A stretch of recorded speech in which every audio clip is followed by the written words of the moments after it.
Oh bravo. I don't know. Il est le seul. Il est unique. Bonjour à tous et bienvenue dans ce premier épisode de Y a-t-il un pilote dans l'écran, votre nouveau podcast qui parle de séries télé. Alors ici, comment ça se passe ? Eh bien c'est simple, on choisit un thème et chacun des membres de l'équipe vous proposera une série qui s'y rapporte. En parallèle de ça, on vous proposera des épisodes sur un format assez différent où nous nous intéresserons à une série sortie récemment. Autour de cette table avec moi, enfin table virtuelle bien évidemment dans le respect des gestes barrières, Mathias. Bonjour Jérémy. Ça va bien ? Ça va très bien et toi ? Ça va. Et en face de lui, toujours en virtuel, Pierre. Bonjour. Et donc, comme Mathias l'a dit, moi c'est Jérémy, je serai votre maître de cérémonie.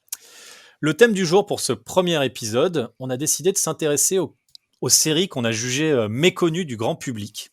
Alors voilà, si vous êtes un gros fan de séries, vous n'allez peut-être pas les découvrir, mais voilà, si vous faites partie des gens qui se cantonnent à Netflix, c'est peut-être le moment d'élargir vos horizons. Et je propose que ce soit toi qui commence, Mathias.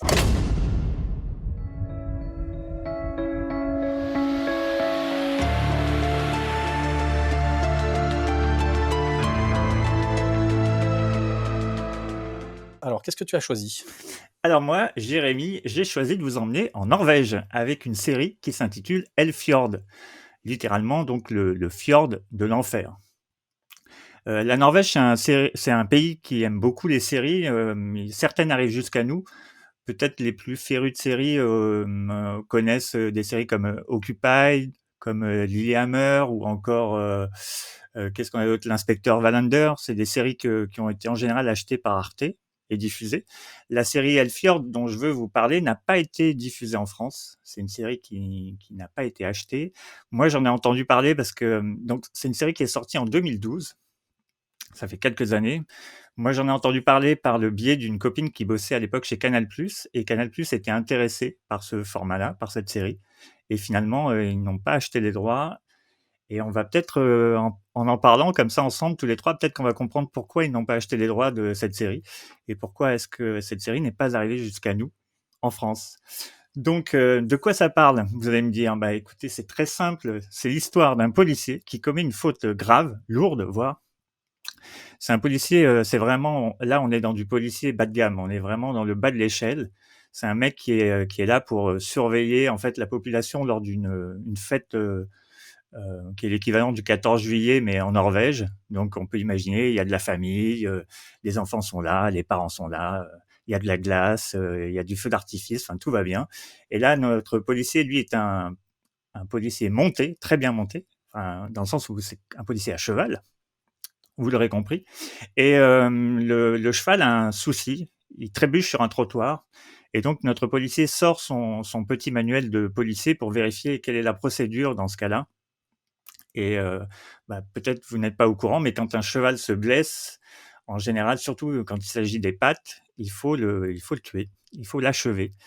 Et donc, c'est ce que va tenter de faire notre policier. Et il va être obligé de s'y reprendre à plusieurs fois, tant et si bien que, en fait, ça va devenir assez choquant, voire littéralement épouvantable pour tous les gens qui sont autour.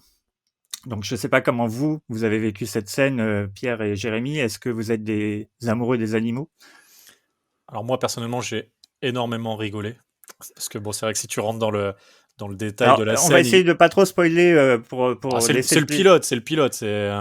Mais bon, il y a du pistolet, il y Il y a a une montée en il puissance. y a de la voiture, il y a beaucoup de sang. C'est quand même assez gore. Donc c'est sûr que oui, si vous êtes membre de la Fondation Brigitte Bardot, c'est peut-être pas la meilleure scène pour vous. Par contre, moi j'ai beaucoup ri, j'ai trouvé ça vraiment absurde. C'est un humour qui me parle. Et du coup, ça permet aussi de bien mettre en place tout de suite le perso de ce flic qui est, pour le coup, vraiment, tu sens que c'est pas comme tu disais, c'est du bas de gamme, quoi. C'est pas le haut du panier en termes de police, quoi. Et Pierre, amoureux des chevaux, peut-être ? Moi j'aime pas trop la violence animale, après là c'est fait avec tellement de recul dans le montage et dans tout ça que moi ça m'a pas choqué. Et c'est vrai que ça va très très loin quoi, c'est tellement too much qu'au final, moi je finis par en rigoler, tellement c'est absurde. Après j'avoue que moi ça a été imposé, tu regardes ça un peu bizarrement, donc tu te demandes vraiment où c'est quoi. C'est posé dans les 5 premières minutes du truc, donc tu te demandes vraiment où je vais aller dans cette série. Je te laisse continuer pour présenter ce qui se passe du coup, Ouais, cette petite scène. J'y reviendrai après. Donc, en fait, voilà, il y a une faute grave qui est commise et la faute grave, elle est montée en parallèle avec un espèce d'entretien on peut imaginer, c'est un entretien de licenciement avec son responsable qui lui explique que suite à une nouvelle loi qui est passée, il peut pas le licencier directement alors qu'il aimerait le faire parce que il trouve que ce qu'il a fait, c'est absolument impardonnable. Et donc, il décide de ce qu'on appelle le limoger. Donc, il l'envoie dans le pire endroit de la Norvège. Et, et le policier lui demande si c'est l'opportunité pour lui de pouvoir se racheter. Et son chef est très clair là-dessus. Il lui dit non. Donc voilà, on est livré avec ces personnages-là. Avant d'aller plus loin, je vais vous expliquer. C'est 7 épisodes. C'est une saison, une seule et unique saison. Je ne saurais pas vous dire si il n'y a pas eu de saison supplémentaire parce que la série n'a pas été appréciée ou pas. Toujours est-il que si jamais ça vous tente de vous lancer, si après mon explication, après mon petit monologue, si vous vous sentez séduit par Elfjord, je peux vous dire que l'histoire est clôturée. Enfin, quand on va jusqu'au bout, on reste pas sur sa fin, comme certaines séries ont pu le faire, qui auraient été annulées. Là, ce n'est pas le cas. C'est une série qui a été écrite à 3 mains. C'est trois Norvégiens du cru. Alors, c'est des gens qu'on connaît pas nous, mais je peux vous citer des noms, mais je suis pas sûr que ça va vraiment, vraiment vous aider. Moi, je veux bien les noms juste pour entendre ton magnifique accent norvégien. Alors, c'est parti, et je te remercie, Jérémy, pour ce croc en jambe. Donc, le premier, c'est Zaid Ali, qui est un Norvégien qui est né en 1976, 1m90. C'est lui qui incarne le policier bas de gamme. Et en fait, ça a une incidence de mon point de vue, parce que les 2 personnages principaux sont aussi les 2 auteurs. Enfin, parmi les 3, il y a 3 auteurs et 2 sont... je sais pas si c'est très clair ce que je vous dis, mais en gros, c'est ça. Les 2 personnages principaux sont les auteurs de la série et il y a un 3e auteur qui s'est rajouté à eux. Quand on regarde alors, Zaid Ali, je viens de le dire, l'autre c'est Stig Frode Henriksen, qui est pareil, il y a un an d'écart, qui est un Norvégien aussi, et le 3e c'est Tommy Wirkola, qui est un peu plus jeune.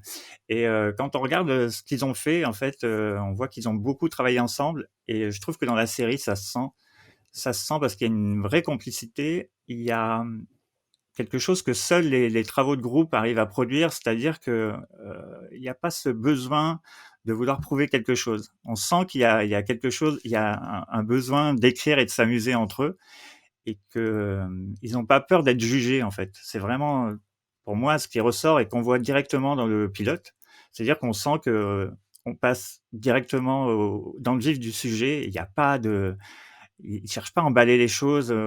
C'est un pilote qui est très brut dans sa façon de réaliser, très brut dans son humour, dans ses blagues. Et plus on avance, donc ça, dans le pilote, on le voit pas, mais après, plus on avance dans la série et plus on se rend compte qu'il y a une profondeur qu'on voit pas forcément dès le début. Et c'est toujours intéressant parce que la violence qui est mise en avant, on sent que les personnages sont malmenés, soit par la hiérarchie, soit par leur environnement, et qu'ils n'ont pas envie de se laisser faire, et donc ils réagissent, mais ils surréagissent. Et l'univers qui est mis en place, c'est un univers complètement délirant, surréaliste, parce qu'effectivement, comme vous pourrez le voir très vite, quand il est envoyé à Elfjord, par exemple, ils expliquent que là-bas, tout le monde fume, et on voit de la fumée qui sort d'un berceau aussi, pour expliquer que tout le monde fume, et que d'ailleurs, les maladies pulmonaires sont la principale cause de mortalité sur l'île. C'est des choses comme ça, ils posent des bases qui sont complètement surréalistes et déjantées, mais ils s'y tiennent, et il y a une vraie cohérence dans tout ça, et je pense que cette façon d'écrire à 3 mains, c'est ce qui explique en fait que la série, pour moi, fonctionne aussi bien et se tienne aussi bien. Mathias, je te coupe juste 2 secondes. Tu disais le deuxième auteur, c'est un des persos de la série. C'est lequel, du coup? C'est le barbu dégueulasse là qui l'accueille? Ouais, c'est ça. En fait, donc Zaid Ali, il incarne le personnage de Salmander. Salmander, que beaucoup de personnages transforment en Salamander. Et un des autres personnages principaux s'appelle Koba. Et lui, effectivement, c'est Stig Frode Henriksen, et c'est aussi un des auteurs de cette série-là. Et il y a un 3e personnage aussi qui est important, qui est Johan, qui est une Norvégienne, c'est la journaliste locale, en fait. Parce que, effectivement, une fois qu'il va être limogé, notre ami Salmander, il va être embarqué dans une histoire d'assassinat, de crime qu'il va devoir résoudre. Et on reste dans le cadre du pilote. Là, il n'y a pas vraiment de spoil. C'est juste que, voilà, ça s'arrête pas. On n'est pas juste dans une période de, comment ça s'appelle, avant un licenciement, quoi.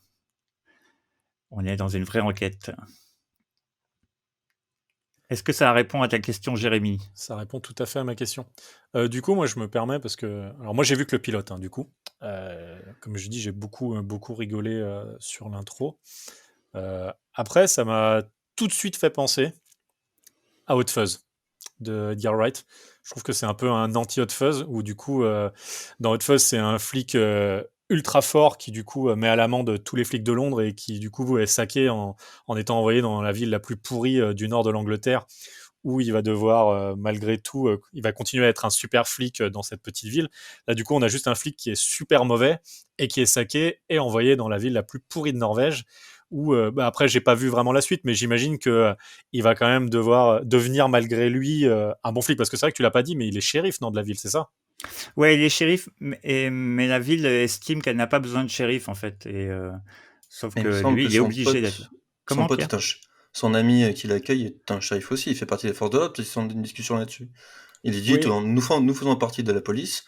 C'est vrai que, alors, le mec, il accueille, honnêtement, le personnage est très étrange, quoi. Et, Et il a une peut-être un des- pilosité faciale un petit peu étrange. Ouais. il a même des marques sur le visage. On se demande un peu d'où ça vient, pourquoi il a cette gueule-là.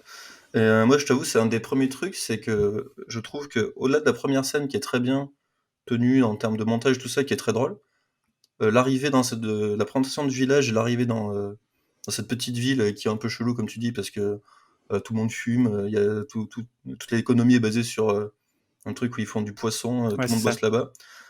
Moi, il y a vraiment le temps est un peu différent entre entre tout ce qu'on nous montre.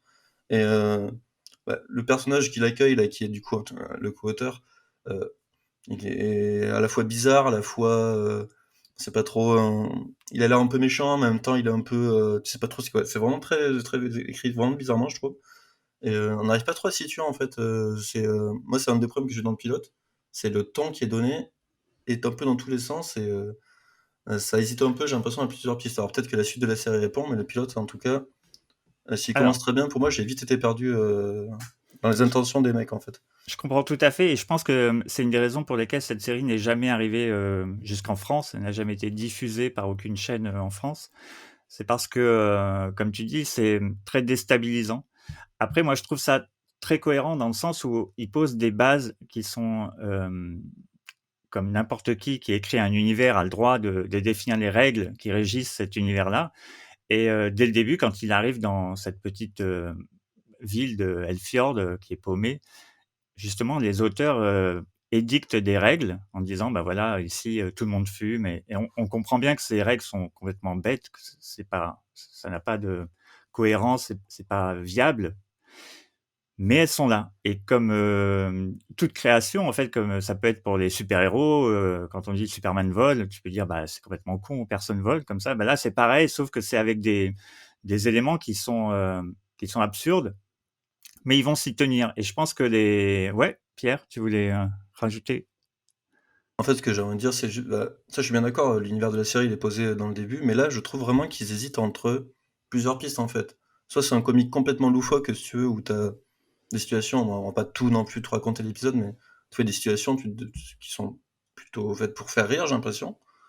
Les éléments mystérieux, je les trouve vraiment. Par exemple, t'as le truc ce monstre de mer, là, à un moment donné, tu fais, il existe vraiment? C'est quoi ce. Et en fait, je trouve qu'ils hésitent un peu avec leur construction d'univers, en fait, et du coup, ça donne un truc de. Alors, c'est peut-être un peu méchant, c'est presque inachevé, si tu veux. Donc, peut-être que tout ça prend une cohérence au fur et à mesure, mais dans le pilote, en tout cas, moi, ça m'a laissé un peu circonspect devant tout ce qu'on voit, en fait. Il y a des trucs qui m'ont fait rire, il y a des trucs qui sont un peu vulgaires. Il y a une certaine vulgarité dans la série, il faut quand même. C'est pas pour les enfants, on va dire, ça, Non, faut non, ouais, c'est pas peut-être pour le tous dire. les âges. Mais c'est vrai qu'au bout d'un moment, ça m'a un peu laissé. Un peu. Alors, je sais pas ce que t'en as pensé, Jérémy, toi, on a peut-être pas le même humour, mais il y a des trucs qui m'ont parlé, il y a des trucs, moi, j'étais un peu mis sur le côté par certains trucs. Bah, sur le côté humour, c'est marrant. Alors moi, j'ai pas vu un milliard de séries norvégiennes, hein, et par contre, il y a une série norvégienne avec un ton humoristique que j'ai maté, c'est Norsemen, une espèce de viking, mélange de viking et de Camelot, qui est dispo sur Netflix, je crois. Et c'était un peu le même genre d'humour, très trash, très gore, un peu vulgose par moment. Et du coup, ça m'a pas trop choqué. Moi, perso, c'est un humour qui me parle. Après, je sais qu'en général, les séries humoristiques, j'arrive assez facilement à m'adapter à l'humour de quel que soit le pays. Parce que de toute façon, l'humour, c'est un truc malheureux qui est assez souvent national, en fait. On n'a pas le même humour sur une série française, sur une série norvégienne, sur une série japonaise. Et du coup, ça m'a pas choqué en soi, cet humour assez trash. Et comme je dis, Norseman, je retrouvais un peu ce même délire. Donc, qu'est-ce que c'est l'humour norvégien qui est très trash au départ, et ils sont peut-être plus libérés. Et typiquement, bah, c'est vrai que comme tu disais, tout le monde fume, le bébé dans son berceau qui fume. Typiquement, chez nous, maintenant, c'est plus compliqué avec la cigarette. Après, bon, la série, elle a quand même 10 ans maintenant, donc Il y a est-ce aussi qu'ils auraient le droit de le faire? le seul endroit pour sociabiliser, c'est un pub. Et pub qui fait aussi strip, où il y a une femme qui fait du pole dance, mais il y a aussi la famille, parce que comme c'est le seul endroit, la famille vient le dimanche avec les enfants pour manger un steak frites, alors qu'il y a la danseuse, la gogo danseuse qui se fait mettre de l'argent local dans le string. Effectivement, c'est choquant et absurde à la fois, mais euh, pour moi, ça, c'est vraiment le résultat de l'écriture combinée. C'est-à-dire que c'est pas une personne toute seule, c'est trois potes, et on sent bien, quand on regarde ce qu'ils ont fait, ils ont beaucoup travaillé ensemble. Et je pense que là-dessus, ils se sont pas privés. Effectivement, on peut, je pense, très rapidement se sentir exclu, parce que on imagine qu'il y a beaucoup de délires internes entre eux. Après, euh, pour avoir vu moi la série entièrement plusieurs fois, je peux vous dire que il y a un fond qui finit par se dégager. C'est beaucoup plus fin que ce qui ne peut transparaître dans la violence et l'exubérance de l'humour et des situations. C'est-à-dire que ce flic bas de gamme, par exemple, on sent qu'il est agressé en permanence et qu'il veut garder, la face quoi qu'il arrive. Pierre, tu veux intervenir? Non, c'est juste, mais en fait, y a pas de, c'est même pas une. Moi, c'est vraiment le pilote, je trouve, qui il brouille des pistes.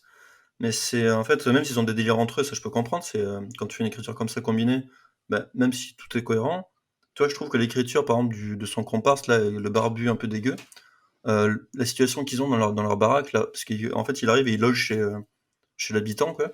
Euh, tu vois, je n'ai littéralement pas compris quel était ce personnage, en fait. On ne sait pas trop s'il est. Il lui fait regarder du porn avec des arbres. Tu vois, il y avait vraiment des trucs très. En fait, non, mais la situation à chaque fois, c'est des situations cocasses qui sont drôles. Mais en fait, pour moi, ça ne pose pas les persos, en fait. Et je me demande, mais le mec, en fait, quand tu regardes la série comme ça, moi j'ai juste vu le pilote, c'est un jeté, le gars, tu vois. Et ce qui est bizarre, c'est qu'au début, il l'accueille, il fait plutôt le mec sérieux, qu'il amène sur un bateau, tout ça, en mode un peu dur. Et tout d'un coup, il dit qu'il a acheté sa femme. euh, il est séduit, quoi. Alors, Il y a plein de trucs qui sont très très bizarres et qui sont. Alors, moi, c'est un peu too much pour moi, tu vois, dans le type d'humour. Quand le mec se lave au milieu d'une bassine dans l'appart, l'autre il arrive, il y a des trucs vraiment. Quoi. Je vais pas spoiler ce qui se passe, mais il y a vraiment des choses. Tu fais, mais quelle est cette série? Et je trouve qu'en fait, le délire, il est un peu. Tu sais, il pose plusieurs sortes d'humour qui sont juste exposés. Et c'est. Dans le pilote, en tout cas, ça se ressent bizarrement. Mais après, c'est intéressant. Moi, ça m'a un peu laissé. Ça me parle pas comme type d'humour. Mais je trouve ça quand même qu'il y a il y a un univers qui est là, tu sens que les mecs ils se sont fait plaisir. Après, au-delà du fait que l'écriture pour moi me semble un peu bizarre, il y a quand même une petite tenue qui est sympa dans la réal, je trouve ça assez propre. Ils se font un peu, c'est pas n'importe quoi, je veux dire, ils se font plaisir, il y a des jolis plans. Bon après la Suède, moi je trouve ça super beau parce que moi j'aime c'est bien la les montagnes, Norvège, mais c'est pas loin. c'est pardon. Mais non mais je trouve que l'environnement est super joli en fait et ça a été tourné peut-être sur, alors je sais pas exactement où ça a été tourné, mais le village. En Norvège, vraiment. Ouais, mais c'est le quoi tu sais pas si ce lieu existe vraiment, je n'espère pas. Mais en tout cas, le petit village où ils sont est super sympa et même la scène d'intro, j'ai été surpris par la qualité de ce qui se passe par rapport à cette scène d'intro qui est marrante. C'est quand même super bien foutu pour une série qui a pas, je pense pas un budget incroyable. Ça y va quoi. Et je trouve qu'ils ont une petite tenue en termes de réel, tout ça, ce qui est plutôt appréciable quoi. S'ils font pas n'importe quoi, vu le délire ambiant de l'histoire et tout ça, ils auraient pu faire un truc qui part complètement dans tous les sens, et je trouve que c'est plutôt tenu. Donc ça, c'est vraiment un truc qui est appréciable, quoi. Après, les acteurs, moi j'ai un petit bémol aussi, mais ça c'est différent. Mais ça vaut. Je sais pas ce que vous avez pensé. Tu veux aller un peu plus loin sur le bémol des acteurs ou pas du tout? En fait, je trouve vraiment que le personnage principal, alors déjà le fait il est pas du tout, c'est pas un mec des pays du Nord, ça se voit. Mais je trouve qu'il y a un décalage dans son jeu. Je ne sais pas jamais ce qu'il veut véhiculer dans ce qu'il joue en fait. Je sais pas ce que vous en pensez quand il est toujours dans les trucs. Je sais pas ce que t'en as pensé, toi. Le mec, il est un peu, je sais pas s'il est complètement con ou s'il est. En fait, j'arrive pas à voir qu'il va se sortir de ce truc-là. Après, tu vois, genre. Alors justement, pour vraiment avoir vu la série jusqu'au bout, et c'est important parce qu'on sait très bien qu'une série, ça permet de développer les personnages et de rentrer dans la psychologie. Et c'est sûr que dans un pilote, c'est compliqué, surtout dans un pilote comme celui-ci. Mais on sent que c'est un policier qui est très influencé par l'image du policier, qui veut être à la hauteur des flics qu'on voit justement dans les séries, dans la télé, des flics américains qui sont là, qui sont très forts. Donc il a les Ray-Ban qui vont bien, il a une posture où il veut pas lâcher l'affaire, alors qu'il y a des moments où il est en confrontation avec, par exemple, la journaliste locale, il n'arrête pas de la contrarier, mais pas pour des bonnes raisons, juste pour essayer d'asseoir une forme de pouvoir qu'il n'a pas. Et au fur et à mesure de la série, c'est ça qui va être intéressant, c'est que les personnages en fait vont finir par se reconnaître et s'accepter, et du coup il y a une synergie qui va se créer entre eux qui est très jolie en fait, qui fait que les choses en fait ne vont pas se lisser, mais vont prendre du sens et de la cohérence, et ça va être assez touchant. Jérémy, ça fait un moment que tu veux prendre la parole. Ouais, bah justement, moi je voulais rebondir sur le fait que justement le héros est un personnage racisé, et du coup c'est vrai que c'est un peu on a un peu l'image forcément des Norvégiens, ils sont tous des grands blonds de 2 mètres, donc je trouvais ça intéressant, je pense, comme composante sociale sur la série. C'est quelque chose qui est ouais. Je t'interromps parce que c'est vraiment Zaïdaï, il est né à Oslo, enfin il est né en Norvège. J'avais noté, mais justement je trouvais ça intéressant parce que typiquement il y a quand même une petite blague raciste de son boss tout de suite au début quand il se fait licencier.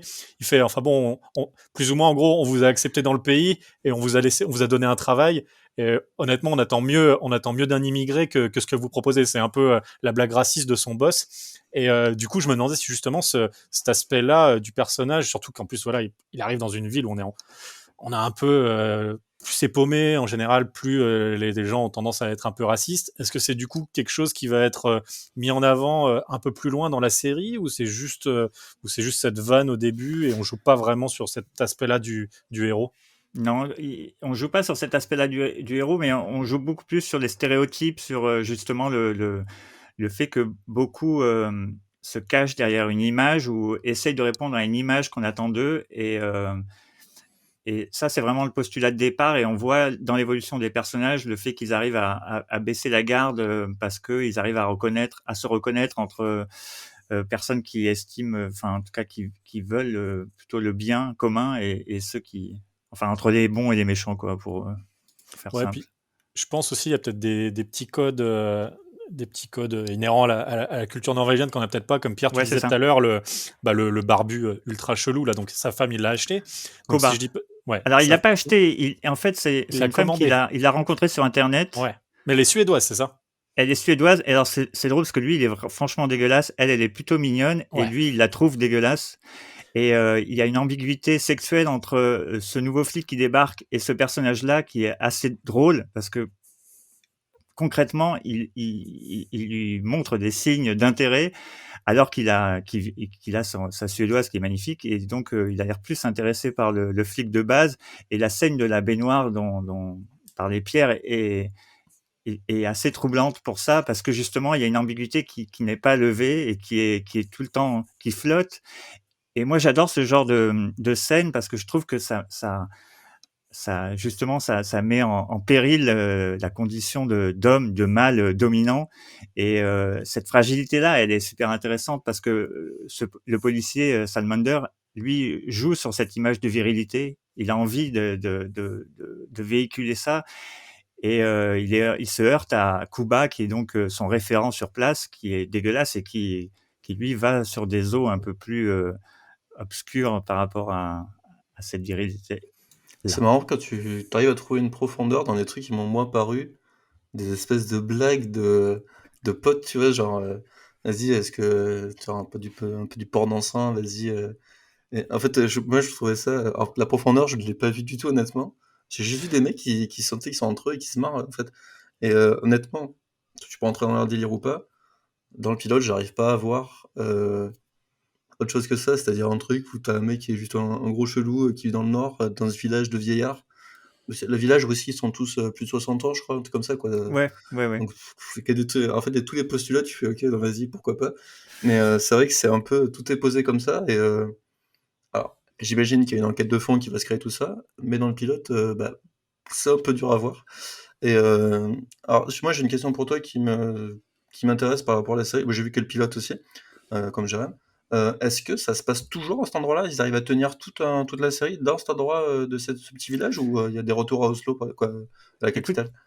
Je vais pas prendre le risque de répondre complètement à la question pour les raisons de spoil, mais on peut dire que le gros morceau effectivement se déroule dans le Elfjord, dans cet endroit-là, quoi.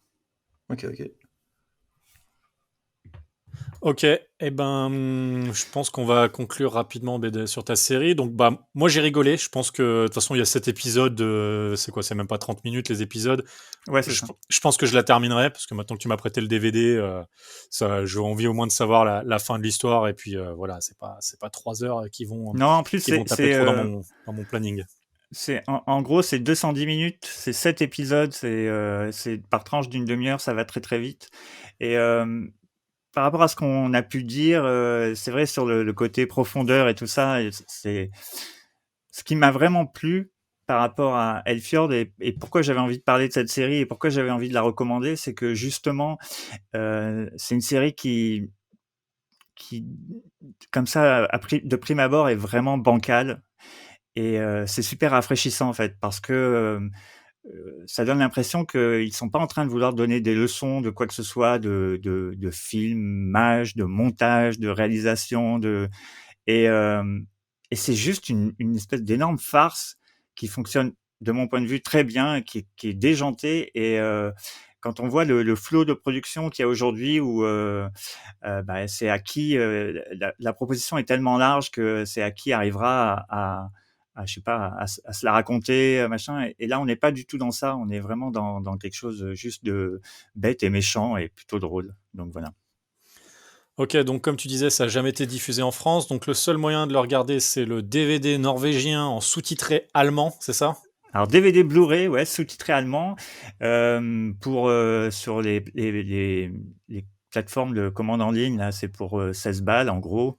La petite astuce, si vous ne parlez pas fluently allemand, c'est de lire son Blu-ray ou de son DVD par un programme style VLC qui permet d'importer des sous-titres extérieurs. Et il y a des sites web qui proposent des traductions, des sous-titres de chaque épisode en français ou en anglais. Et donc, ça fait bien l'affaire. Et c'est totalement légal, on le C'est rappelle. totalement légal, ouais. Rien à pirater, il suffit juste d'acheter le petit DVD, parce que le format physique, c'est bien aussi. Exactement. Et du coup, j'en profite aussi pour le rappeler que la Norvège, c'est l'Europe, donc c'est la même zone pour les DVD, donc il n'y a pas de zonage, c'est lisible directement sur votre ordi, c'est lisible directement sur votre plateforme, sur votre lecteur DVD de salon. Après, c'est sûr que sur le lecteur DVD de salon, vous aurez que les sous-titres en allemand. Donc... Ah tiens, juste petite anecdote, un petit... pour pouvoir en parler autour de la machine à café, parmi les 3 personnages principaux, il y a une comédienne qui incarne la journaliste. La journaliste, c'est une petite blonde norvégienne, et qui, elle, par rapport aux autres, a vraiment fait carrière, puisque on peut la retrouver dans le personnage de Armistice dans la saison 2 de Westworld. Et comme la plupart des personnages de Westworld, on les voit dans leur appareillage le plus léger. Je sais pas comment exprimer ça. Ouais, naturel, voilà. Les gens du Nord, comme ça, ils sont pas comme nous, ils sont pas pudiques. Elle a bien vieilli. Bon, bah écoute, merci. Et bah, peut-être qu'on parlera un jour dans un autre épisode de Westworld. On reparlera peut-être de cette actrice à ce moment-là. Et bah du coup, je vous propose que maintenant on passe à la série de Pierre.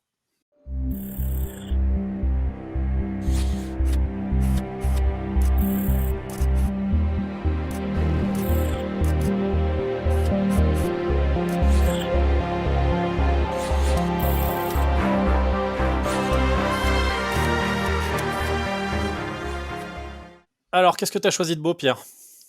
Alors, moi, on va partir vraiment à milieu de l'univers et de l'écriture de Hellfjord. J'ai choisi une série qui s'appelle Rubicon, alors qui est une série beaucoup plus sérieuse, dans le ton et dans la forme. Alors, c'est une série qui date de 2010, qui est passée sur, AMC. Donc AMC, beaucoup de gens connaissent pour, The Walking Dead, mais je pense que c'est la série la plus connue de ce channel et c'est une série qu'on pourrait qualifier de une série de conspiration, une sorte de entre le drama et le thriller en fait, qui a été créée par, Jason Horwich, qui a plusieurs séries à son actif depuis. C'est une série qui est malheureusement, terminée, donc ça faut le poser dès le début, qui est arrivé au bout de 13 épisodes. Et le pilote, est un pilote, moi j'apprécie plutôt, qui nous raconte, alors la série commence par, le suicide d'un personnage qui trouve un trèfle à 4 feuilles, dans un journal et qui se suicide. Et après, toute la série va suivre des personnages qui travaillent, dans une, dans un alors c'est jamais clairement défini, c'est un centre d'analyse de data en fait, donc c'est, plutôt de l'espionnage, et de l'analyse de données, qui font ça un peu dans une agence secrète, on va dire. Et donc Pour on le suit gouvernement américain. pour le gouvernement américain, quoi. Je pense que c'est assez vite établi, même si, tout ça est assez nébuleux dans la série quand même. Et donc le héros principal, est un héros qui a perdu sa femme et sa fille, lors des attentats du 11 septembre et qui est quand même, une sorte de génie du décryptage d'informations. C'est assez vite établi parce qu'on voit très bien les rapports qu'il a avec ses collègues que c'est un peu, une petite star du métier. Par contre, c'est pas du tout un rigolo, tout ça est tout ça est très, très soft, très, très, très, très sérieux. Donc le personnage principal est joué par, un acteur qui s'appelle James Badge-Dale. On peut retrouver, tout un cast de ses patrons aussi qui sont, des acteurs assez sympathiques comme, Harris Howard, un acteur que j'aime beaucoup, heu, qui a joué dans, Full Metal Jacket et qui joue Cowboy dans Full Metal Jacket et plusieurs autres acteurs qu'on a vus dans pas mal de petites séries.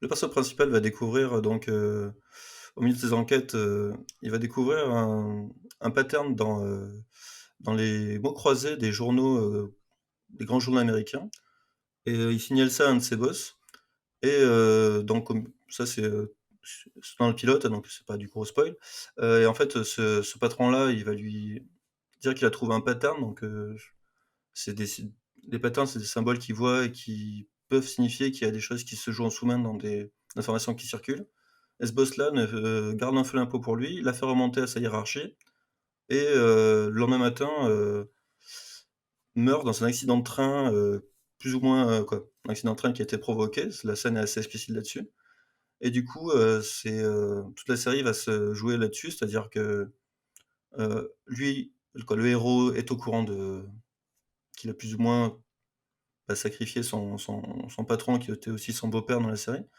et du coup, il va prendre sa place dans la société donc avoir accès à un niveau un niveau d'accès supérieur dans leur agence et il va continuer à enquêter sur, ces mots croisés qu'il a trouvés donc qui les a mis là, à quoi ils servent, tout ça.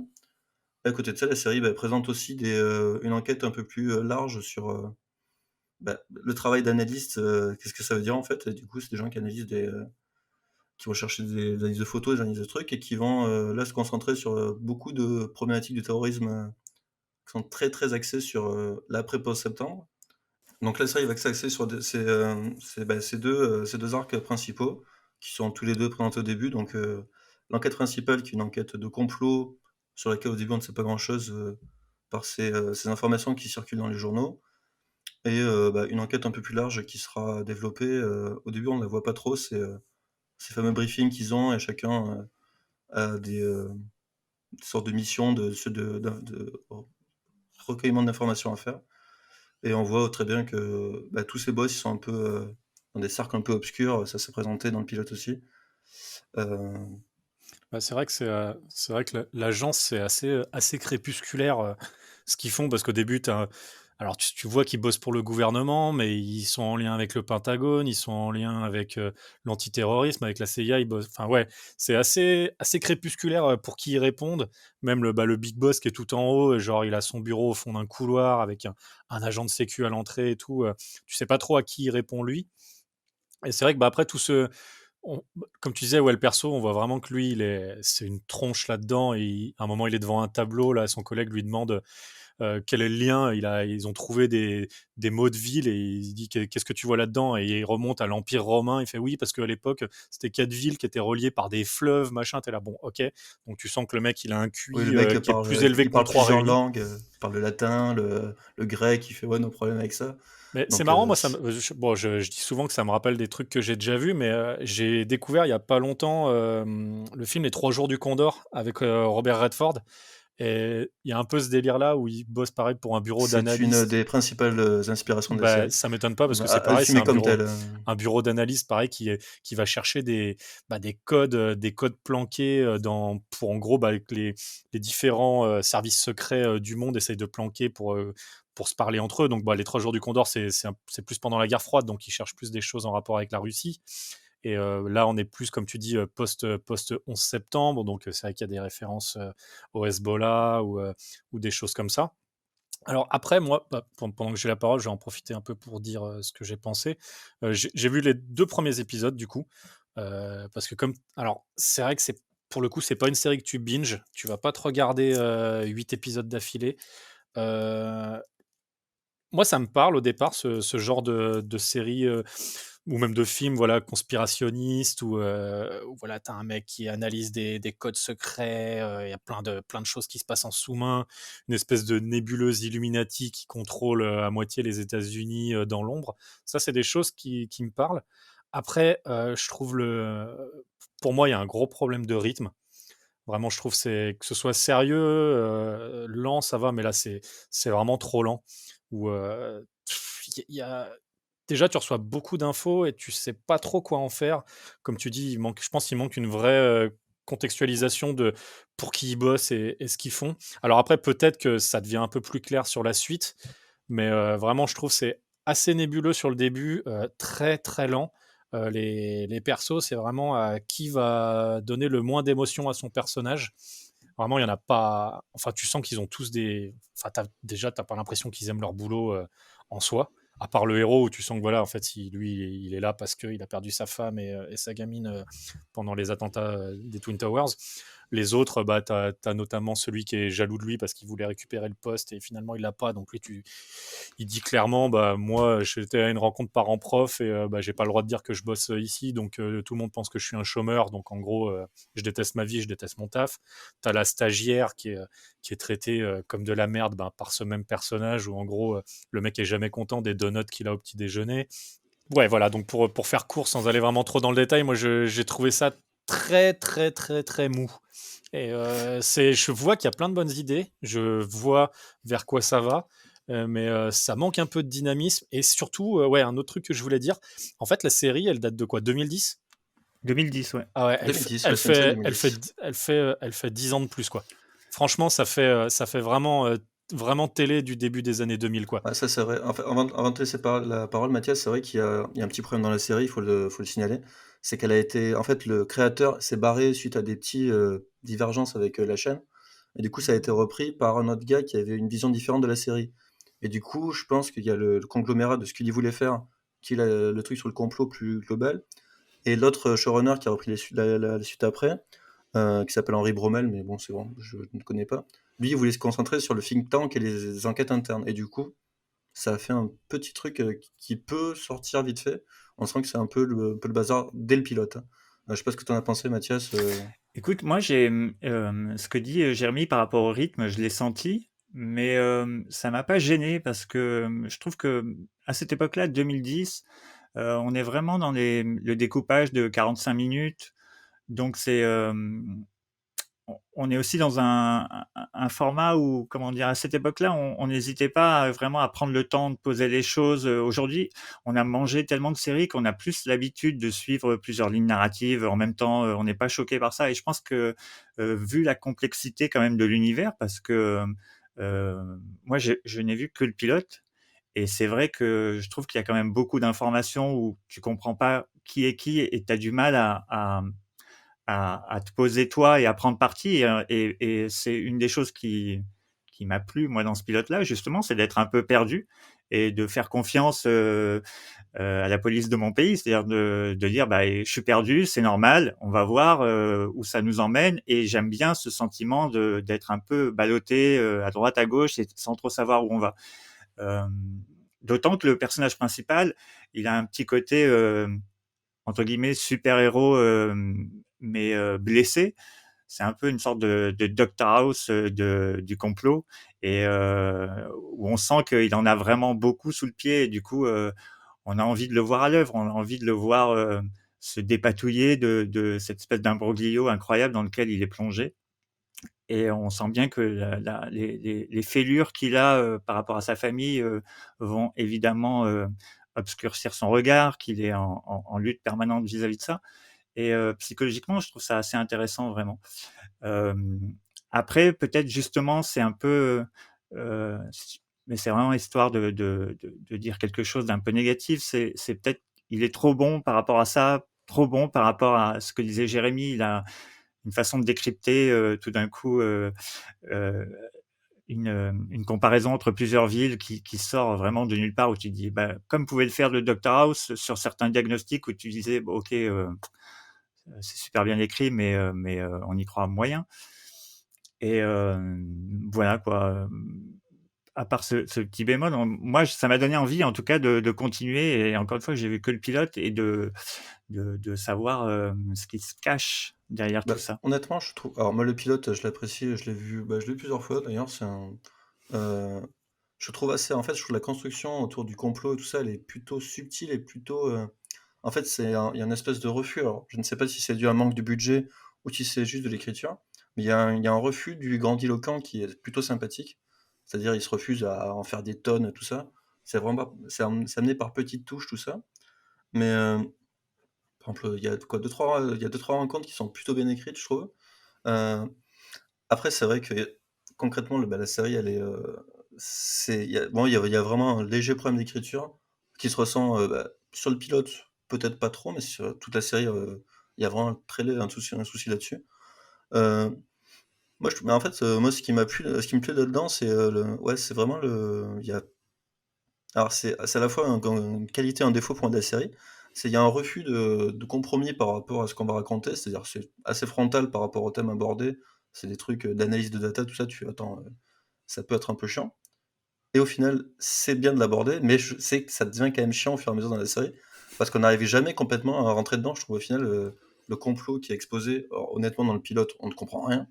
On se demande de quoi ça parle. Oui, je te confirme. Oui. Non, mais je trouve ça bien, mais c'est un vrai problème par la suite de la série, parce que tu ne comprendras jamais rien au final. Parce que les rapports qui se font dans la tête par rapport bah, quel est le complot de tout ça, quoi. Je sais pas, c'est un truc peut-être déjà qui t'a pu déranger, toi, dans cette écriture, ce manque de peut-être pas trouver le Moi, bon baromètre par rapport à ça. comme je te Déjà, disais, c'est plutôt quelque chose qui m'a attiré, en fait. Le fait de ne pas comprendre, c'est justement le sentiment d'avoir envie de découvrir et d'avoir envie d'accéder à une connaissance que je n'avais pas jusque-là. Et ça, je trouve que c'est un des vrais points forts de la série. Et comme tu dis, le fait qu'il n'y ait pas de compromis, le fait qu'on te prenne pas la main pour te dire, attends, je vais te rassurer, voilà, ça c'est lui, il fait ça, lui, il fait ça. Il n'y a pas tout ça. Et je trouve que c'est une force, parce que globalement, c'est jamais très agréable de se faire prendre pour un con quand on commence une série. Enfin, ça donne pas trop envie de continuer. oui, bien sûr, bien sûr. Bah après, je sais pas, Jam, toi, concrètement, c'est là C'est où tu as plus. des petits problèmes ou pas du Ouais, tout? j'ai l'impression en fait qu'il crée un faux rythme lent pour allonger le truc. Et en soi, non, parce que pour le coup, moi, c'est comme je disais, hein, c'est un truc qui me parle. L'enquête, je la trouve cool. T'as envie de savoir ce qui se passe derrière. T'as envie de savoir quel est ce groupe-là qui a l'air de diriger le truc en sous-main, qu'on voit brièvement à la toute fin du pilote. Un point par contre que j'ai beaucoup aimé, c'est la mise en scène. Je trouve que c'est vraiment très très bien réalisé pour le coup. Il y a des vrais efforts de cadrage. Je sais qu'il y avait un moment où il parle avec la meuf dans le couloir et c'était vraiment, tu la voyais à travers le cadre d'une porte et lui derrière. Donc il y a un vrai travail là-dessus. Je trouve que c'est pas juste des mises en scène éclatées où tu as 3 cams posées, un plan large, un plan et 2 contre-champs. Non, je trouve qu'il y a vraiment, sur la réalisation en tout cas, un vrai effort. Et du coup, ça aide quand même à rentrer dans le truc. Donc, il y a plein de choses positives. Après, voilà, je pense que vu que l'écriture est très allongée, j'ai l'impression que ça manque de rythme dans l'ensemble. Et ça gagnerait, sans partir dans du 24 heures chrono, tu vois. Mais ça manque un peu de dynamisme pour moi parfois. Et comme tu dis, ouais, on est quand même sur des trucs assez cryptiques. Et je comprends que ce soit difficile de rendre dynamique des mecs qui analysent des post-it sur un board. Mais c'est un peu plus ces moments-là qui m'ont gêné. Après, comme tu disais tout à l'heure, voilà, moi, c'était une série qui était dans ma shamelist depuis longtemps, parce que toi, Pierre, tu m'en parlais depuis longtemps, et je l'avais pas commencé, en fait, parce que j'ai vu qu'elle a été annulée. Et ce qu'il y a, c'est que j'ai envie de la terminer, mais est-ce qu'à la fin, je vais être dégoûté parce qu'il n'y a pas de suite, ou est-ce qu'il y a quand même une conclusion à la fin c'est quoi, 13 épisodes, c'est ça? Alors ça, avant de repasser la parole à Mathias, parce que je pense qu'il a envie d'intervenir, honnêtement, il y a 13 épisodes, effectivement, c'est terminé, avec un gentil mot d'AMC qui a dit, «On a adoré bosser là-dessus, mais en fait, vu que vous regardez pas, parce que ça a pas trop trouvé son public, donc on annule». Hem, il y a des conclusions de lignes narratives à la fin de la saison 1, mais sur le complot global, honnêtement, tu seras déçu parce qu'il manque des choses, quoi. Et j'ai limite, il y a des réponses qui sont, à la li alors je sais pas si ça a été rushé pour finir la série en saison 1. C'est vraiment la fin baisse, vraiment en arrière-goût, donc honnêtement, je trouve ça la série intéressante, mais je conseillerais pas de ra quoi. Je peux la conseiller, mais c'est vraiment, un peu déceptif, jusqu'à la fin, quoi. Et les travers qu'on a dans le pilote, ils peuvent se retrouver sur toute la série, quoi. Mais qui reste de qualité, tu vois? Après, Mathias, tu voulais intervenir? Non, oui, juste, en fait, je me disais, c'est étrange parce que je sens pas ce qui te pousse, du coup, à vouloir que cette série te sorte de l'inconnu, sorte de l'ombre. Parce que sur la fin, on a l'impression que tu nous mets en garde en disant attention, vous allez être déçus. Et du coup, c'est un peu un frein, tu vois. Et tu dis, mais alors, pourquoi est-ce que tu veux la sortir de l'ombre? Parce qu'en fait, pour moi, c'est vraiment ça représentait une forme d'écriture que j'aimais bien et qui a pas été en fait, qui a été supplantée par d'autres types de narration. C'est-à-dire un truc plus énervé et je la trouvais assez intéressante et le fait qu'elle ait pas trouvé sa cible, en fait, ça m'a toujours un peu déçu. Enfin, je trouve qu'il y a vraiment un vrai effort sur la réalisation et sur l'écriture qui sont assez bien maîtrisés, qui vont de pair. Après le fait qu'il y a eu des petits problèmes de showrunner, ça explique peut-être aussi, qu'il y a un côté un peu casse-gueule, tout ça, mais c'est vraiment un type de narration que je trouve qui a aujourd'hui un peu disparu. Moi que j'adorais pour d'autres séries antérieures, qui étaient des séries plus lentes et tout ça et en 2000-2010, ça avait disparu. Je retrouve un peu ça dans des séries récentes. La seule que je retrouverais, c'est peut-être, Better Call Saul qui a un rythme très lent, Mm. mais qui a une écriture honnêtement plus maîtrisée que ça. Mais, en fait, ce format-là de série, qui était un peu plus basé sur une réalisation plus classique, un peu plus, académique quoi. C'est pas académique, mais vraiment un truc sérieux où il y avait pas de trop d'intrigues non plus qui se mélangeaient. Je trouvais ça très appréciable, en fait et après avec le recul, là, je l'ai vu récemment. La série m'a un peu déçu moi-même, en fait, par rapport aux souvenirs que j'en avais. Mais ça reste, je trouve, un type de série qui a disparu, je trouve et je trouve ça un peu dommage, en fait, de Pour le coup, et puis c'est pas prétentieux, je trouve. C'est le thème est compliqué, c'est sûr que c'est pas facile à prendre, mais la série te prend pas pour un débile et elle est cohérente dans sa réal avec son propos et voilà, ça va pas dans le m'as-tu vu et je trouve que non, euh, elle marche comme ça. Après, c'est un parti pris. Mais voilà, comme tu disais, sur des formats actuels, tu peux la comparer, je sais pas, qu'est-ce qu'il y a en série de conspiration, tu as des trucs comme Person of Interest ou des machins, ou C'est l'écriture, Blacklist, elle là est- c'est vraiment des trucs complètement pourris, où on te met un fil rouge éclaté de conspiration, et à côté de ça on te met des enquêtes pétées à chaque épisode. Là je trouve que voilà, ils ont des petites enquêtes en parallèle, lui il a le truc principal où il essaie de savoir comment et pourquoi son boss est mort, mais à côté de ça ils ont quand même des enquêtes à mener. Donc il y a dans le pilote, non c'est à partir de l'épisode 2 où ils doivent retrouver des mecs du KGB qu'ils ont pris en photo. Donc il y a quand même des petites enquêtes parallèles, mais qui ne sont pas sur des one-shot d'épisodes, parce que moi j'aime pas en fait, où genre en gros tu as un épisode d'une enquête et puis on te met au compte-goutte un fil rouge. Là non, je trouve qu'il y a une vraie cohérence sur l'ensemble, tu as un vrai rythme. Comme je disais, c'est pas prétentieux. Typiquement la scène de l'accident de train où meurt son boss au tout début, c'est cut efficace, ça va direct au truc. Et ça pour le coup, je trouve que ça marche bien. Après voilà, c'est juste que je trouve ça un peu longuet, et c'est surtout que s'il y a pas de fin, ou si c'est un peu rushé, ça va un peu me saouler, et je sais pas si vraiment je me motiverais à aller jusqu'au bout si je sais que je vais être déçu parce que j'ai pas la conclusion. Au moins je demande pas à savoir tous les tenants et les aboutissants, tu vois. C'est pas Lost, mais s'il y a pas un minimum de conclusion principale sur les 2-3 enjeux du scénario, je vais être un peu déçu, quoi.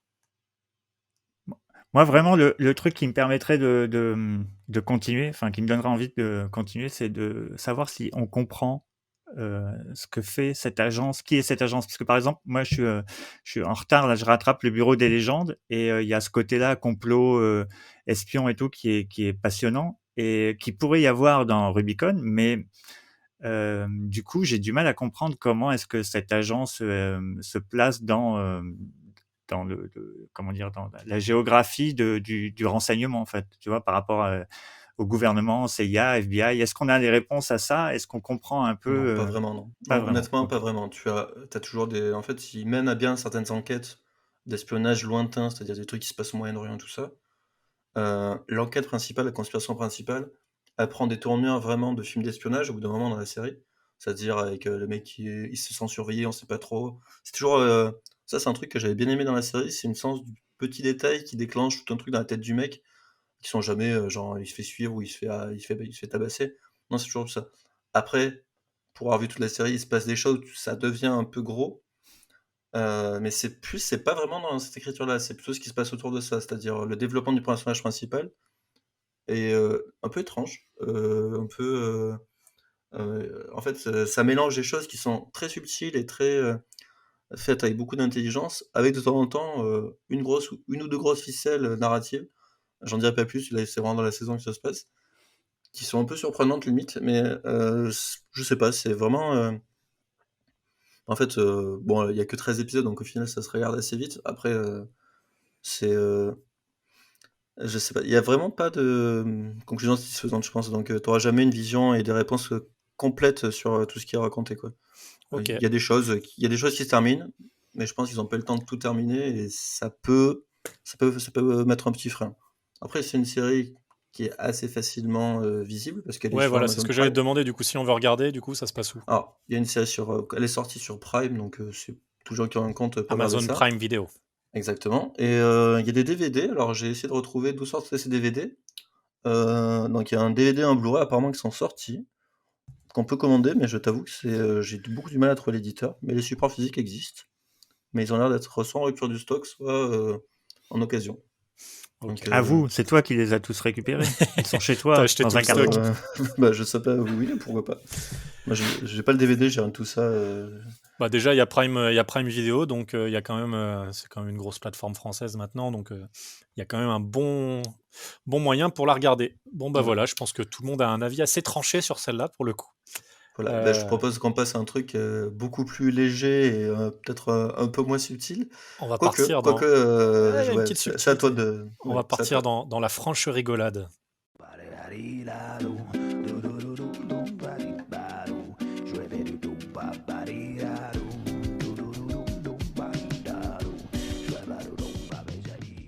Alors, je vais me donner la parole à moi-même pour la dernière des séries, donc qui est une web série précisément, qui est Conman, donc pour Convention Man et pas Conman comme l'arnaqueur.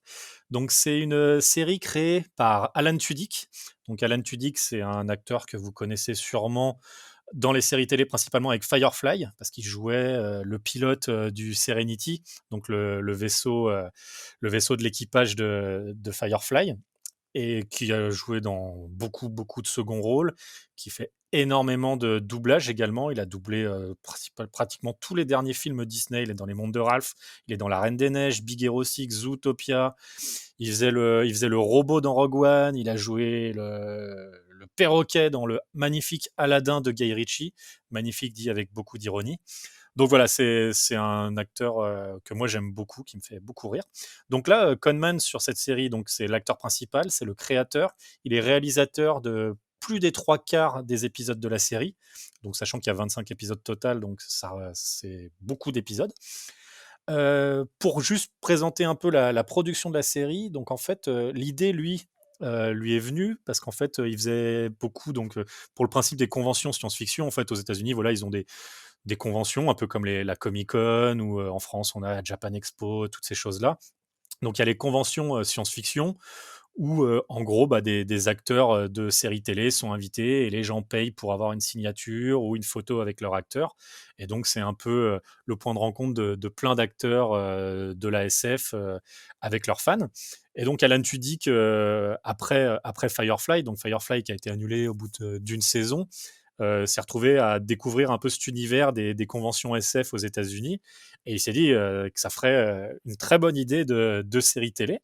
Donc il a eu l'idée de Conman. Donc je vais vous expliquer un peu l'histoire de Conman. Donc en fait, Alan Tudyk joue Ray Nearly, donc qui est lui-même en fait. Donc c'est un comédien qui était la star, la co-star d'une série de science-fiction qui s'appelait Spectrum, qui est en fait la même chose que Firefly. La grosse star dans l'univers de Conman de Spectrum, c'était Nathan Fillon, qui était également la star de Firefly. Donc là, ça reste vraiment un truc entre copains.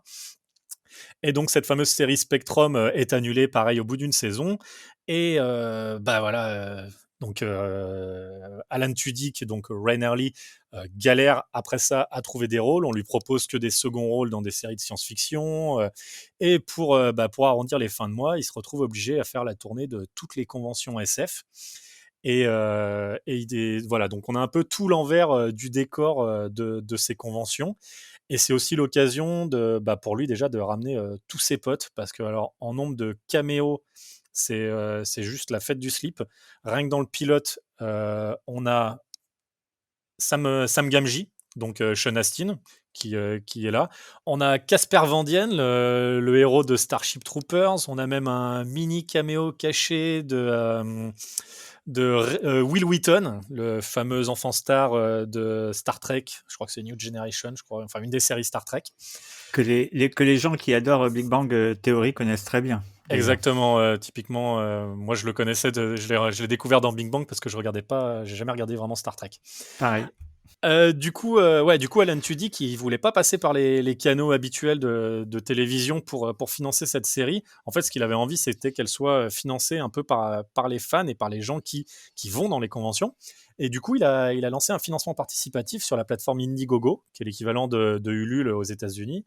Il demandait 425 000 $. Ils ont éclaté les records. Ils ont levé $1 million en 24 heures et 3,1 millions de $, à la fin du financement, donc ce qui est plus de 6 fois ce qui était demandé en termes de budget. Donc c'est juste phénoménal. 3,1 millions de $ pour une web série, quoi.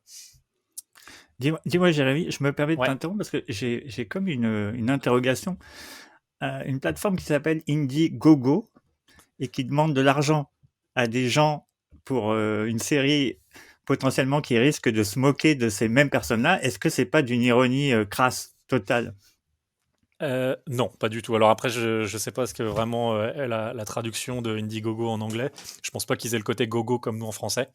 Non, parce qu'en fait, le propos d'Alan Tudyk, c'était justement de pas se moquer des gens qui vont en convention, parce que c'est vrai que maintenant le geek est devenu à la mode. Maintenant, c'est un peu hypé d'être geek.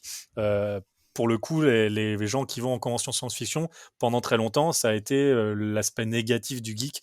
Donc les mecs en cosplay éclaté, où tout le monde se fout de leur gueule parce qu'ils sont fans de Star Trek. Non, Alan Tudyk, lui, il a vraiment kiffé cet univers, parce que c'est vraiment moi, les conventions, typiquement, Pierre, c'est comme ça qu'on s'est rencontrés. On a été bénévoles pendant très longtemps dans une grosse convention à Paris. Je vois pas quoi tu parles. Donc, on ne citera pas, mais voilà, pendant plusieurs C'est éditions. Non, Donc, c'est faux. on a découvert tout l'envers du décor. Donc, voilà, les acteurs qui viennent. Moi, par exemple, j'ai fait un camoulox. J'ai été récupérer C3PO à Gare du Nord avec sa C'est femme pour l'emmener dans son hôtel. Donc voilà, donc tout l'envers du décor avec des acteurs un peu des seconds rôles, des gens, un mec qui a joué un Stormtroopers dans Star Wars, des mecs en fait qui ont pas de carrière et qui se retrouvent voilà invités dans des conventions à vendre des signatures à 20 €. Et mais voilà, il y a quand même quelque chose, c'est sur l'aspect des fans, je trouve qu'il y a quelque chose d'assez passionnant et un peu d'émouvant parce que c'est vraiment des gens qui vivent à fond leur passion. Et je pense que c'est ça qui a plu à Alan Tudyk quand il a voulu faire cette série. Au contraire, il voulait pas du tout se foutre de la gueule des gens. Je pense qu'il voulait plutôt montrer la passion des gens. Et au final, il se fout plus de la gueule des acteurs qui vont dans ces trucs-là, donc lui-même au final, parce que c'est comme ça que lui il a découvert cet univers. Il est allé là-bas pour arrondir ses fins de mois après Firefly, parce que quand ils vont en convention, ils sont payés pour les autographes. Et donc voilà, au contraire, c'est plus de l'autodérision que se foutre de la gueule des fans. Oui, Pierre, vas-y. Moi, je suis assez d'accord avec toi sur le fait que, effectivement, c'est un mec qui a, sa démarche est intéressante, je trouve, parce qu'on sent qu'il a un vrai point de vue sur les conventions et sur ce que c'était. Est-ce que toi, tu trouves que, justement, elles sont bien retranscrites dans le... Parce que moi, là, j'avais vu la première saison il y a un petit moment quand c'était sorti, et là, j'ai vu le pilote, et en fait, on sent juste les à côté des acteurs, mais la convention, je la ressens pas vraiment, si tu veux. Tu vois, tu t'as pas. En fait, c'est pas une série. Un truc qui s'appelait Conman, moi, je m'attendais presque à voir les dessous d'une convention, parce que nous, on les a connus, qui peuvent être très drôles. Et là, je trouve que c'est vraiment concentré plutôt sur les acteurs, avec 2-3 interactions qui peuvent être les signatures, un truc comme ça. Mais je trouve qu'on ressent pas vraiment tout le côté convention, en fait. Alors, peut-être au fur et à mesure des saisons, c'est plus développé. Sur le pilote, c'est un peu léger, je trouve. Mais après, c'est pas un reproche non plus à la série, parce qu'elle reste drôle, tu vois. Non, non, je suis complètement d'accord. Et en fait, pour le coup, c'est vraiment une pure comédie. Tout est exagéré au possible. Et non, pour le coup, ça va plus jouer justement sur les acteurs, sur les bénévoles, où en gros, c'est des mecs qui sont fans et qui profitent d'être bénévoles dans le salon pour rencontrer leurs stars. Et au final, non, le public, à part quelques personnages très exagérés, n'est pas trop mis en avant. Et c'est plus les coulisses des conventions où on les voit justement en backstage avec les fameuses tables, avec les gobelets en plastique, le café, les sacs de croissants. Et en fait, non, c'est plus, on se moque plus des acteurs qui vont dedans que le public. Non, le public est assez accessoire. Non, c'est clair que si vous voulez découvrir l'univers de la convention, c'est pas une série réaliste pour ça. Ça reste une pure comédie sur des formats très courts. Donc effectivement, le pilote, comme tu disais, en fait, dans le pilote, il va à une convention, mais on n'y va pas du tout. Donc c'est vrai qu'il arrive à partir de l'épisode 2, je crois, à la convention à laquelle il est invité. Et en fait, ça commence, en fait, il est aux toilettes de l'aéroport, il est en train de faire caca, et du coup, il est au téléphone avec son agent, et là, t'as le mec qui est en train de faire caca dans le box d'à côté, qui reconnaît sa voix, et qui lui demande de signer un magazine qu'il a avec lui, et donc c'est complètement con et dégueulasse, donc il fait passer le magazine par terre dans les toilettes pour qu'il lui signe, alors que le mec, il a juste envie de faire caca tranquillement. Et après, derrière, il se retrouve au bar de l'aéroport. Là, il tombe sur Sam Gamgee qui lui assume à fond d'être invité dans ce genre de truc et joue énormément de son rôle unique, principalement pour lequel il est connu. Donc, c'est le personnage de Sam dans Le Seigneur des Anneaux. Il prend les photos. Il essaye de choper une des fans qui vient le voir justement pour prendre un selfie avec lui. Et non, en fait, il se moque vraiment de lui, principalement. Et d'ailleurs, on joue beaucoup sur ce côté-là au fur et à mesure de la saison. En fait, c'est qu'il y a aussi tout le fait qu'il essaye en fait de sortir de cette image d'acteur de science-fiction. Donc, il y a un truc qui est très drôle. Par exemple, le seul rôle qu'il a eu hors science-fiction, c'est il a eu un rôle dans Justified. Donc, je ne sais pas si vous vous rappelez la série avec Très bonne série. Timothy Olyphant, Excellent. qui joue un genre je sais plus trop, c'est un genre de flic cow-boy. Shérif. Un shérif, ouais. Il est du FBI, je crois. Ouais. Et du coup, en fait, Alan Tudyk, Ray Nearly a fait un caméo dans Justified dans l'univers de Conman. Et en fait, Alan Tudyk a vraiment joué dans un épisode de Justified. Et au générique de Justified, il est pas marqué Alan Tudyk, il est justement marqué Ray Nearly. Donc, ils ont assumé jusqu'au bout le caméo du personnage. Et puis voilà, sur le casting, vous allez retrouver tellement de gens que vous avez déjà vus. Donc on a Nolan North, qui était le doubleur de Nathan Drake dans la série des Uncharted. On a, comme je vous ai dit, on avait Sam Gamgee, on a Felicia Day, on a Tricia Helfer, qui était la Cylon magnifique, la grande blonde de Battlestar Galactica. Donc Felicia Day, qui était dans Supernatural et qui a joué dans énormément de second rôles dans plein de petites séries SF fantastiques aussi. On a Sean Maher, qui était aussi un des acteurs de Firefly, donc qui revient jouer son propre rôle dans Conman. Donc voilà, c'est plein de petits persos comme ça, fun. C'est un peu une série à sketch en fait. Au final, on est sur des 10-15 minutes parce qu'en fait, chaque épisode est un petit sketch. C'est pas prétentieux, c'est juste fait pour être drôle. Et moi, perso, ça me parle, ça me fait beaucoup rire. Je reconnais l'univers des conventions en très exagéré, mais toujours très drôle et frais en fait. Ouais, Pierre. Alors, je suis tout à fait d'accord avec toi. Je trouve les petites scénettes, tout ça, plutôt drôle et plutôt bien écrites.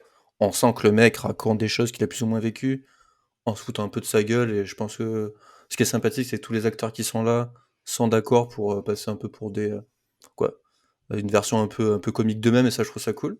Après, moi, il y a un truc je pose une question. Vu qu'ils ont levé autant de blé avec leur financement participatif, est-ce que tu trouves que ça se ressent dans la réelle? Est-ce qu'il y a un effort qui a été fait? Parce que c'est vraiment, tu sais, c'est une simplicité effarante. Heu, alors ça en demande pas plus comme série, mais c'est assez simple en fait et du coup, peut-être ils auraient pu pousser un peu les curseurs. Je sais pas, hein, mais Bah après, tu sais, les financements participatifs, non, pour le coup, juste pour répondre à ça, non, clairement, ça se voit pas dans la réal. On va pas avoir, ça va pas être une réalisation à 3 millions de dollars pour le coup. Par contre, un financement participatif, il faut savoir qu'il y a ce que tu demandes et il y a gagner de l'argent en fait. Donc quand tu demandes 425 000 dollars, ça veut dire que tu vas le faire et tu vas racler les fonds de tiroir pour aller jusqu'au bout du truc. Surtout quand tu bosses aux États-Unis où ça coûte très très cher de produire une série télé. Donc moi j'ai fait un financement participatif pour un projet personnel. Tu te payes pas quand tu as juste l'argent que tu as demandé. Tu arrives à finaliser le truc, mais par contre, tu te payes pas, tu gagnes pas d'argent derrière. Là, le fait d'avoir 3 millions de dollars, ça te permet déjà de te payer un minimum, de payer bien tous les gens qui vont bosser dessus. Ça leur permet aussi sûrement, en termes de casting, d'avoir accès, même si je pense qu'il y a pas mal de copains donc, qui ne demandent pas beaucoup d'argent, mais ça permet sûrement d'avoir un peu plus de monde et d'avoir une série un petit peu plus huppée. Même si, voilà, comme j'ai dit, la première saison, elle est passée. Oui, non, je ne l'ai pas dit. La première saison, elle est passée uniquement sur Vimeo, donc la plateforme vidéo, un équivalent de YouTube un peu plus professionnel. La saison 2, elle était directement sur la plateforme de la Comic-Con US. Donc Comic-Con, c'est une marque aux États-Unis. Donc il y a la Comic-Con San Diego, il y a la Comic-Con New York. Et donc ils ont une plateforme à eux. Et donc la deuxième saison a été diffusée en exclusivité sur cette plateforme. Et en 2017, la série a été rachetée par Sci-Fi. Et donc maintenant, c'est Sci-Fi qui possède les droits et qui la diffuse sur sa chaîne. Tu voulais dire c'est quelque chose, terminé? Mathias? Pardon. Ouais, tout à fait, ouais. Moi, donc je n'ai vu que le pilote. Et effectivement, ce que tu disais, c'est assez juste sur le fait que ceux qui prennent le plus cher, ce sont les comédiens, les acteurs, et pas les fans. Les fans, ils sont traités plutôt justement. Mais la question que je me pose, en fait, c'est combien de temps on tient avec ça? Parce que, par exemple, moi, j'ai vraiment beaucoup aimé le film Galaxy Quest avec Sigourney Weaver et tout ça, qui est un peu dans cet esprit-là de dire, bah voilà, c'est des comédiens où il y a une vraie critique dedans justement des comment ça s'appelle, des conventions et tout ça. Mais le film va beaucoup plus loin. Et pour celles et ceux qui l'ont pas vu, je dirais pas où ça va, mais je trouvais ça plutôt rigolo et bien vu de pousser un peu ça pour voir quelles étaient les limites de l'exercice. Et là, je me suis posé la question avec cette série. Je trouve ça super accrocheur, super drôle, ça va très vite, voilà, il y a pas, c'est sans chichi quelque part. Mais sur la distance, qu'est-ce qui, toi, en tout cas, peut t'a touché ou te fait dire qu'il faudrait que cette série soit bien mieux connue et jusqu'où ça va? Est-ce que ça vaut le coup de s'engager pour je ne sais pas combien d'épisodes et Alors pour le coup, l'engagement, vous n'allez pas perdre 3 semaines de votre vie, hein. On a 25 épisodes total d'une durée moyenne de 15 minutes. Donc clairement, en une après-midi, c'est plié, hein. Non, faut garder ce côté sketch par épisode. Après, moi, je trouve que sur la durée, en fait, ce qui est intéressant, c'est la relation qu'il va y avoir en fait entre le personnage d'Alan Tudyk et le personnage de Nathan Fillon, qui est en fait du coup qui joue donc l'ancien personnage principal de Spectrum, qui lui, pour le coup, après l'annulation de Spectrum, a une carrière qui a éclaté, donc il joue dans le dernier Clint Eastwood, c'est devenu une superstar, tandis qu'Alan Tudyk, il fait plus rien. Mais ils sont restés très potes tous les deux, en fait. C'est son meilleur ami, et du coup, Nathan Fillon essaye de le placer dans tous ses projets, dès qu'il peut, il essaye de le booster, s'il essaye d'écrire un scénar, il va le présenter aux gens qu'il connaît et tout, donc je trouve et à partir de la saison 2, il y a justement tout un truc où en fait où en gros Alan Tudyk chope un gros rôle pour un nouveau film que justement Nathan Fillon refuse, et c'est lui qui est pris, et en fait il y a toute une histoire. Bah, après, j'ai pas envie de rentrer dans les détails non plus, mais voilà, il y a ce petit fil rouge à partir de la saison 2 qui arrive, et la relation en tout cas entre le perso d'Alan Tudyk et le personnage de Nathan Fillon, qui sont potes dans la vie, hein, parce que Nathan Fillon est aussi coproducteur de Con Man. Donc même Alan Tudyk, en ce moment, Nathan Fillon, il joue dans Rookie, la série, je sais plus, ça passe sur France 2, je crois. Alan Tudyk a fait un petit caméo dedans, donc ils sont potes dans la vie, ils sont potes dans la série, et ça se ressent, et voilà, je trouve que c'est un peu le seul fil rouge qu'on aurait à la rigueur sur la durée, ça va être ça. Après, non, si vous voulez, la saison 2 se termine un peu en cliffhanger, et c'est vrai que c'était en 2016, je crois, la saison 2, donc il n'y a toujours pas eu de suite. Pourtant, il y a les moyens, comme tu as dit, Pierre, voilà, c'est pas une série qui coûte très cher, je pense, à faire en termes de réalisation. Après, est-ce que ça a un intérêt pour Sci-Fi maintenant de continuer cette série? Je sais pas. En tout cas, Alan Tudyk joue actuellement dans Resident Alien, qui est en cours de diffusion sur Sci-Fi et sur Sci-Fi France. C'est une série que j'adore. Là, j'ai découvert ça il y a 2-3 jours. Ça me fait mourir de rire. Donc, Alan Tudyk a rebondi là-dessus chez Sci-Fi. Après, est-ce qu'il y aura une suite un jour? Je ne sais pas. J'en ai pas besoin. J'aimerais bien pour le fun avoir la suite de ces personnages qui me font beaucoup rire. Mais en tout cas, je trouve qu'elle se tient en soi. On a plein de petits sketchs. Ça va vous occuper. Vous la regardez en pause de midi plutôt que regarder le zapping. Vous regardez un petit épisode de Con Man, et c'est très cool, quoi. Oui, Pierre. Ouais, moi j'ai juste un petit bémol sur la série. Est-ce que ça dépasse un peu. Déjà, la saison 2, est-ce qu'il y a toujours les conventions déjà? C'est juste une micro-question. Et surtout, est-ce que ça fait pas trop délire de potes? Tu vois, parce que c'est quand même. Il y a James Gunn qui arrive, qui est un pote de ces mecs-là. Il y a plein de mini-caméos, comme tu as dit, alors, ce qui peut être super cool quand t'aimes bien ces gens-là. Honnêtement, moi je suis pas le plus grand fan de Firefly.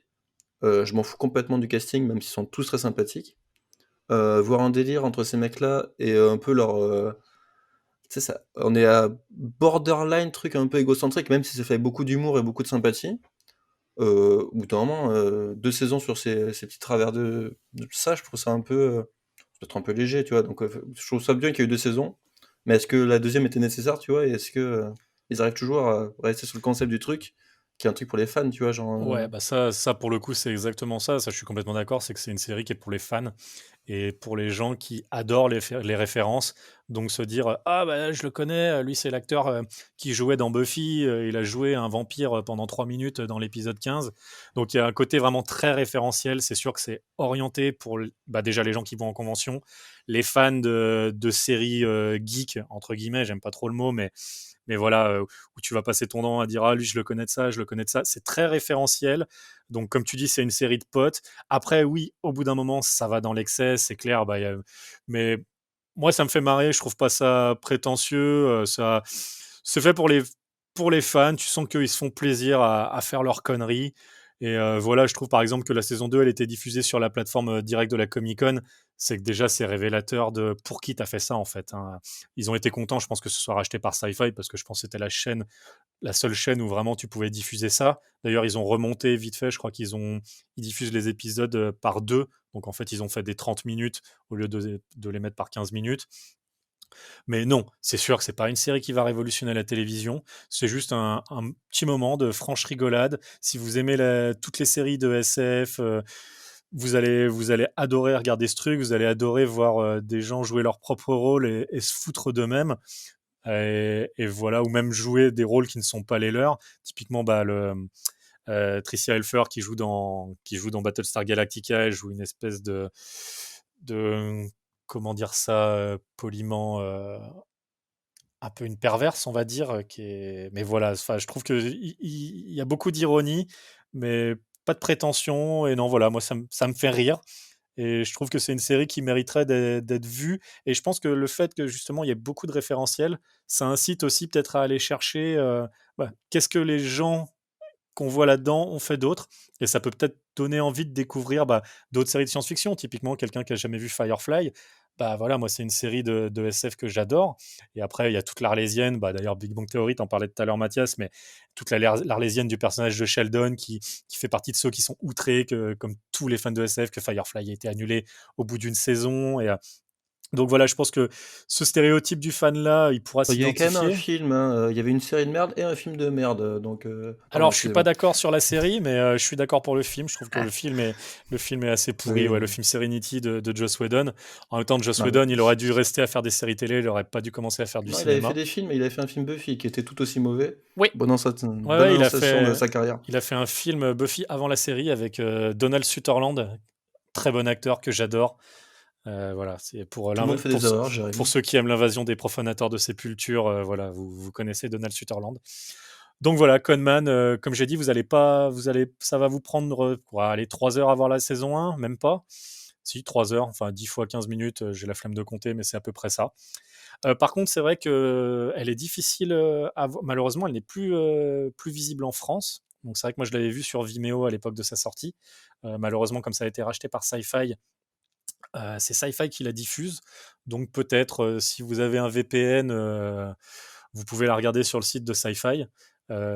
Sinon, ouais, Et, c'est vrai que malheureusement, elle est un peu il difficile. y a Elle n'est une jamais chaîne, sortie. hein, excuse-moi Jérémy, mais il y a une chaîne, Ouais, il y a la chaîne un Sci-Fi canal France. Il y a la chaîne ouais, Sci-Fi France, mais d'après mes recherches, elle n'est pas il diffuse dispo. plus. Il ne la diffuse plus, il ne la diffuse pas sur Sci-Fi France. Elle n'est pas, il n'y a pas de fonction VOD ni SVOD, je crois, sur le site de Sci-Fi France. Et à moins que je me trompe, je n'ai pas vu la série sur leur site. Donc oui, désolé, je propose une série qui est peut-être difficilement visible. Mais voilà, si vous l'avez voilà, trouvez un canal de votre côté pour la regarder.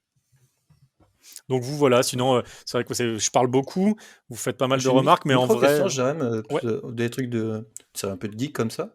Est-ce que tu as connaissance, il y a eu un peu de merchandising, un peu fun dans les campagnes de participation? Des fois, ils font des goodies un peu cool, tout ça, des DVD un peu sympas. Il y a eu des trucs un peu marquants ou tout le monde s'en fout? Peut-être dans les trucs que tu pourrais racheter, tout ça. Alors, je t'avoue que c'est une question qui est vraiment une question de geek parce que souvent, les trucs comme ça, de fournir du financement, t'as des contreparties qui sont un peu cool. Je sais pas si tu dis qu'il a dû quand même un peu étudier son sujet, quoi. Donc, Tout à fait, tout à fait. Donc, en fait, comme chaque financement participatif, vous avez des paliers en fait qui sont franchis. Et chaque fois que vous débloquez des paliers, ils ajoutent des bonus. Donc après voilà, hein, ça va des trucs. Vous pouvez donner de 5 $. Enfin, à l'époque sur la plateforme, on pouvait donner de 5 $ à 1 600 $. Donc par exemple, celui qui donnait 1 600 $, il était invité à l'avant-première. Euh, il avait plein de trucs signés par Alan Tudyk, une photo avec Alan Tudyk. Tandis que si tu donnais 5 $, tu avais droit à un merci sur Facebook, et il t'envoyait un gif avec Nathan Fillon et Alan Tudyk en train de se faire un high five. Donc voilà, ça va de deux extrêmes. Et après, ils ont ajouté pas mal de trucs. Donc, tu avais par exemple des accès aux comptes privés Instagram, tu avais des épisodes supplémentaires en fait, parce que effectivement, tu sais ce que tu parlais dans la production de tout à l'heure, le fait d'éclater les paliers, ça a également permis de rajouter des épisodes. Donc, je ne sais pas exactement comment ils avaient prévu d'en faire au début, mais en tout cas, ils ont, grâce au financement, ils ont multiplié par 2 le nombre d'épisodes. Donc, je crois qu'ils en avaient 6 de prévus, ils en ont fait 12 au final. Donc, là, déjà, tu vois où va l'argent. Et puis voilà, tu as tous les noms génériques de tous les gens qui ont donné à la fin. Donc ça, c'est des petites... pour les fans, je pense que c'est toujours des petites références, des petits cadeaux cool de voir ton générique, ton nom dans le générique de fin, un peu comme il y avait à la fin du Seigneur des Anneaux, le Retour de Roi, où tu as tous les membres du fan club de Tolkien qui sont remerciés. Donc voilà, je pense que voilà, c'était un peu les petits cadeaux du financement participatif. J'espère répondre à ta question. oui, je vois qu'il y a aussi un jeu vidéo qui a été fait Ah ouais. sur leur site qui est d'une laideur assez exceptionnelle. Donc, ça fait plaisir de voir qu'il y a des petits goodies comme ça en plus. C'est incroyable. Là, j'ai les visuels devant les yeux. Ça vaut le coup d'aller voir juste pour se dire que des fois, il faudrait peut-être s'arrêter. Mais la série était très sympathique, effectivement. Il y a Joss Whedon, je crois, dans le jeu vidéo. Il y a un mec qui lui ressemble. C'est très bizarre tout ça. C'était avant les accusations, bien évidemment. Donc, Je pense, je oui. pense que depuis, son personnage a été censuré dans le jeu vidéo. Tu pourras couper la partie sur le jeu vidéo, mais il y a un jeu qui existe et Non, je suis non, en non, train moi, de on, pas te taper. on va garder et on invite d'ailleurs tous les gens qui nous écoutent à aller voir le fameux jeu vidéo qui sort de l'univers de Conman. Mathias, du coup, ouais, au-delà de toutes tes remarques, qu'est-ce que tu en as pensé? Parce que c'est vrai que toi, t'es pas trop dans l'univers, autant Pierre et moi, je sais qu'on est beaucoup dans cet univers SF convention. Et toi, du coup, qui est vraiment hors de tout ça, qu'est-ce que tu as pensé de la série? Non, c'est vrai. Moi, il y a une série que j'avais vraiment beaucoup aimée qui s'appelle Extra, une série de Ricky Gervais, qui est donc qui est autour des seconds, enfin même pas des, comment est-ce qu'on appelle ça, les personnages, les comédiens qui sont des extras, ouais. Mais je crois Les qu'il y a un terme figurants. français. C'est Les figurants, merci. Et du coup, ça m'a fait penser à ça, c'est-à-dire à cet univers-là qui est carrément impitoyable.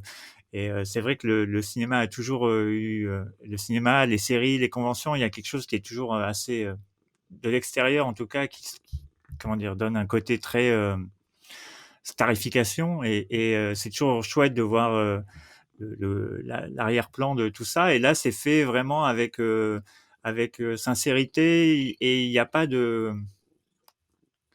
comment dire, il n'y a pas de volonté de nuire ou de quoi que ce soit. Donc, c'est super agréable à regarder. Ça se regarde très bien. C'est quand même très drôle.